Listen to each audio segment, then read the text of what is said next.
New Zealand pace bowler Matt Henry has run through England's tail to give his side a 253-run victory in the second test at the Oval to level the series at 1-1, starting the fifth day on 182.5 and chasing 463 for an unlikely victory. England folded quickly on Sunday and were all out for 209 after less than an hour of play.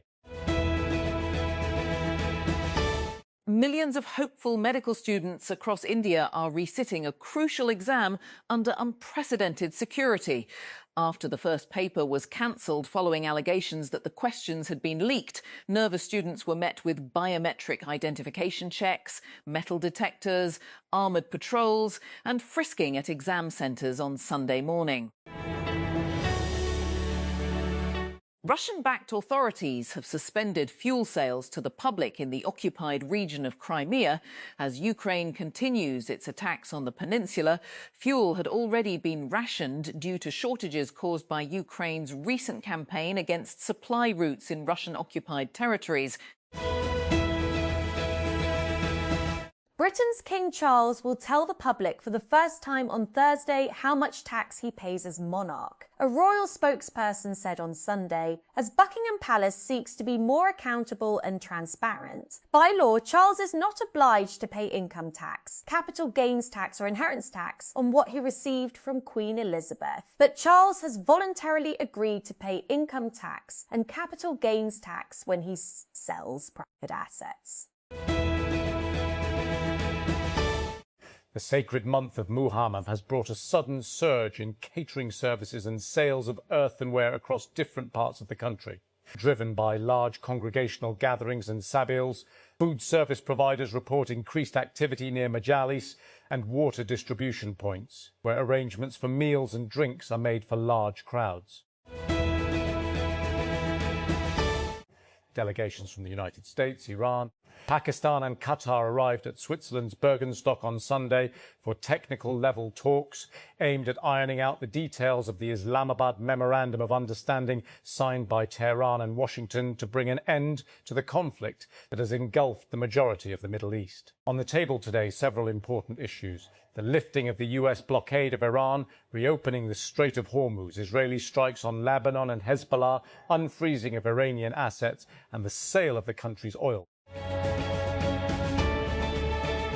Colombians returned to the polls Sunday for a presidential runoff between a far-right firebrand who calls himself the Tiger and a left-wing senator from the ruling party in a contest that reflects sharply different visions for the country and could redefine Bogotá's relationship with the United States. Sunday's election comes after the strong showing by the far-right outsider Abelardo de la Espriella in the first round of voting in May, where he won 43.74% of the vote.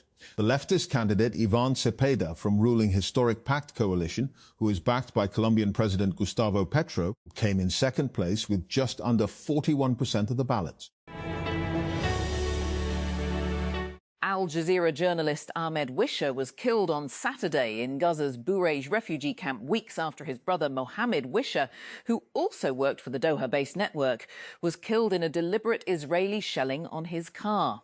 Ahmed, in his mid-20s, is the 12th Al Jazeera journalist to have been killed by Israel in Gaza, which has become the deadliest place for journalists in the world. At least 260 Palestinian journalists have been killed since Israel launched war in October 2023, according to the Committee to Protect Journalists. At least 4 people have been killed in Ukrainian drone attacks on Crimea that have hit an oil depot and fuel facilities that Russia uses to supply its forces. Russian-installed authorities say Crimea's Moscow-installed leader, Sergei Aksyonov, said at least 28 people were wounded in the attacks overnight into Sunday.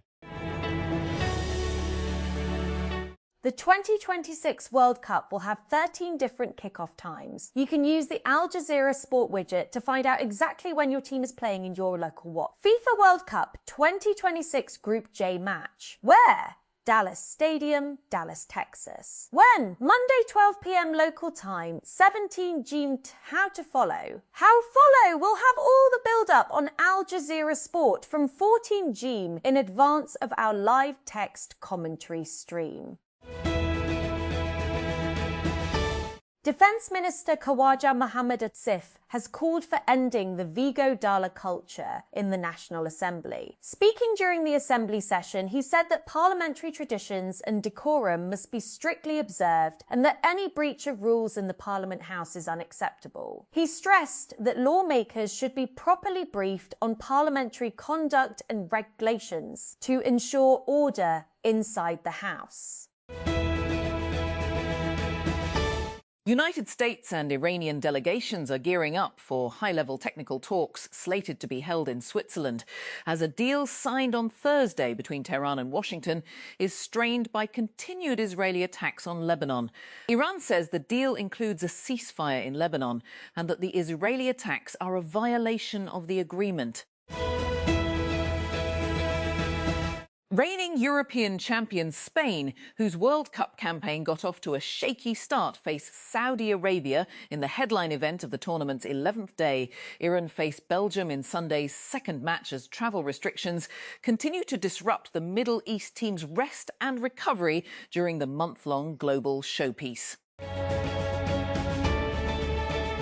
Colombians are heading to the polls to choose their next president in a runoff election, pitting a leftist heir to the country's progressive government against a far-right outsider promising a crackdown on crime. The vote takes place on Sunday, when more than 41 million eligible voters will decide between lawmaker Ivan Cepeda and criminal defense lawyer Abelardo de la Espriella, after the pair emerged from a field of 11 candidates in a first-round vote on May 31.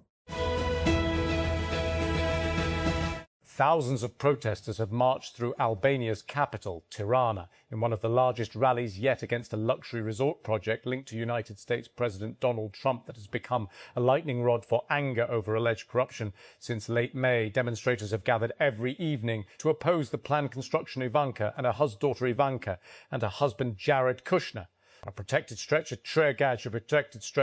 of the Balkan country's coast. The National Disaster Management Authority, NDMA, has issued a nationwide weather alert, warning that thunderstorms, strong winds, heavy rainfall, urban flooding and glacier-related flood risks could the next 12 to 24 hours. According to the NDMA's National Emergencies Operations Centre, NEOC, the forecast weather pattern is consistent with the seasonal outlook issued 3 to 4 months ago. Pakistan is targeting the training and deployment of 300,000 to 400 zoos and workers for projects linked to the FIFA World Cup 2034 as part of a broader strategy to expand overseas employment opportunities and strengthen the country's position in international labour markets. According to official documents available with Wealth Pakistan, workforce planning is being aligned with anticipated demand arising from the FIFA World Cup 2034, with trained Pakistani workers expected to support infrastructure development, aviation, tourism and related service sectors between 2026 and 2034. United States Vice President J.D. Vance has arrived in Switzerland for talks with Iran days after they signed a memorandum of understanding aimed at ending the US-Israel war on Iran, which had sent oil prices soaring above $100 per barrel and rattled international markets. The latest round of talks, mediated by Pakistan and Qatar, is scheduled on Sunday, as Israel has intensified attacks on Lebanon, killing dozens of people on Saturday. United States Vice President J.D. Vance has arrived in Switzerland for talks with Iranian officials on implementing the interim deal to end the US war with Iran. The US and Iran earlier this week agreed to a 60-fire extension for the negotiations. But Iran's Islamic Revolutionary Guard Corps on Saturday announced the closure of the Strait of Hormuz in response to Israeli attacks in Lebanon, although the US military said commercial vessels kept operating. PPP Chairman Bilawal Bhutto Zardari on Sunday announced advocate Amjad Hussain as the party's candidate for the post of Gilgit-Baltistan Chief Minister. The announcement came a day after the PPP, which emerged as the leading party during the recent general elections, announced it would form a government in GB with the support of the PMLN. Beneath the scorching sun in the Sindh mango belt, labourers balance on tree branches, working at a swift pace to throw the freshly picked fruit into sacks held ready by farmhands waiting below. Though mango season is well underway, far less of the fruit will be bound for the lucrative export market than usual, with an agriculturally dependent economy caught in the crosshairs of the Middle East crisis that the government has helped mediate. Japan marked the 1,000th game in the history of the World Cup with a 4 thrashing of Tunisia on Saturday to close in on a place in the last 32. Ayase Ueda scored twice, while Daichi Kamada and Junya Ito were also on target as the Asian giants joined the Netherlands on 4 points at the top of Group F.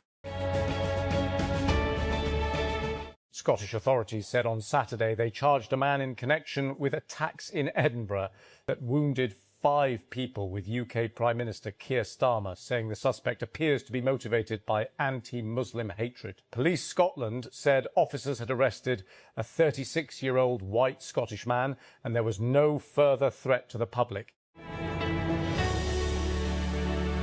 Japan marked the 1,000th match in World Cup history with a commanding 4-0 win over Tunisia in Group F on Saturday, as Ayase Ueda scored twice to send the North Africans out. Hajime Moriyasu's side, who drew 2-2 with the Netherlands in their opener, went ahead after 4 minutes when a sweeping attack ended with Keito Nakamura cutting the ball back for Daichi Kamada to score. Peshawar. Khyber Pakhtunkhwa advisor to the Chief Minister on Finance Muzammil Aslams on Saturday said the National Economic Council, NEC, was not the legal forum for authorising and cutting any provincial expenditure, as that power was vested in the National Finance Commission. Addressing the post-budget briefing at the Civil Secretariat along with Information Minister Shafi Yan, Mr Aslam said there was no legal forum for the purpose other than the NFC.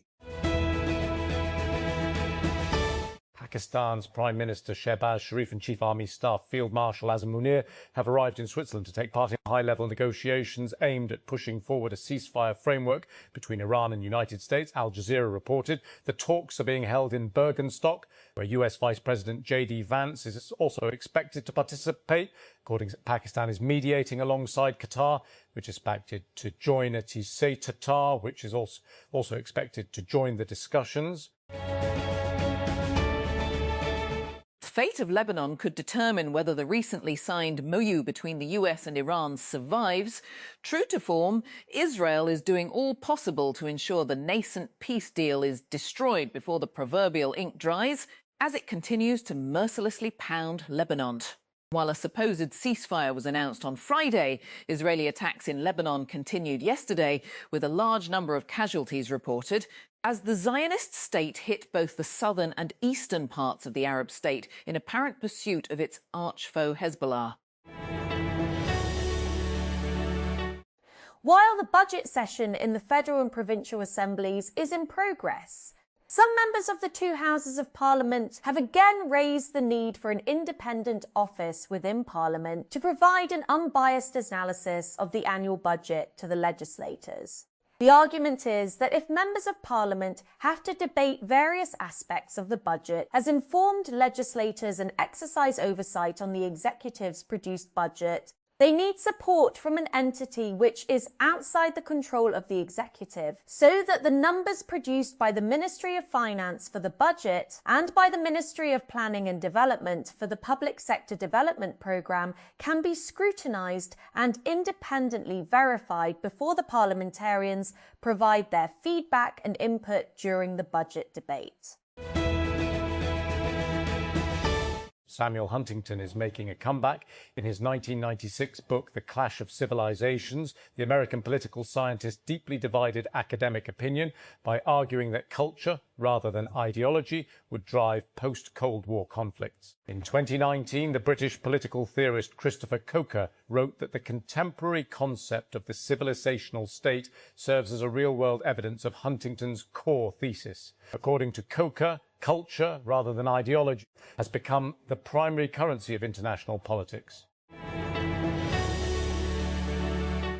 My brother was murdered for not paying an extortion payment in front of his children. Edilma Martinez Flores said at a support center for displaced people in Bogotá. She fled her home on the outskirts of Cali in the southwest after armed criminal groups handed out leaflets ordering residents to leave or face violence.